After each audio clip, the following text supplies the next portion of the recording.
প্রতিটি ভোর একটা নতুন সুযোগ নিয়ে আসে, কিন্তু সবাই সেই সুযোগ নিতে পারে না।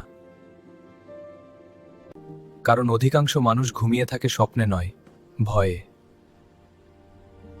যখন তোমাকে না বলা হবে, যখন তোমার পরিকল্পনা ভেঙে পড়বে, তখন মনে রেখো, প্রতিটি না তোমাকে সঠিক হ্যাঁ এর কাছাকাছি নিয়ে যাচ্ছে।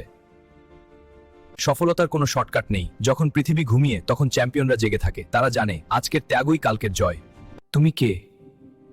তুমি কি হারানো একজন মানুষ, নাকি জিতবে এমন একজন যোদ্ধা? আয়নায় যে মুখ দেখছো, সেই মুখটাই তোমার সবচেয়ে বড় প্রতিযোগী। তাকে হারাও।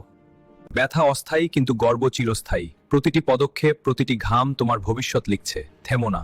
মানুষ হাসবে, সন্দেহ করবে, কিন্তু মনে রাখবে, যারা হাসছে তারা নিজেরা কিছু করার সাহস পায়নি। তোমার স্বপ্ন তোমার, তাদের মতামত তাদের। পড়ে যাওয়া মানে হার নয়। হার হয় যখন তুমি আর উঠতে চাও না। প্রতিবার পড়ো, আরো শক্ত হয়ে ওঠো। কখনো কখনো তোমাকে একা চলতে হবে, কারণ যে পথে তুমি যাচ্ছ সেখানে ভিড় থাকে না। এটাই নেতৃত্বের মূল্য। এই মুহূর্তের জন্য তুমি রক্তঘাম জল ঢেলেছো, এটাই তোমার প্রমাণ। অসম্ভব বলে কিছু নেই, শুধু অপ্রস্তুত মানুষ আছে। তোমার ভেতরে একটা আগুন আছে, সেই আগুন জ্বালাও। পৃথিবীকে দেখিয়ে দাও তুমি কে। মনে রাখবে, সিংহ ভেড়ার মতামত নেয় না। এখনই তোমার সময়। জেগে ওঠো।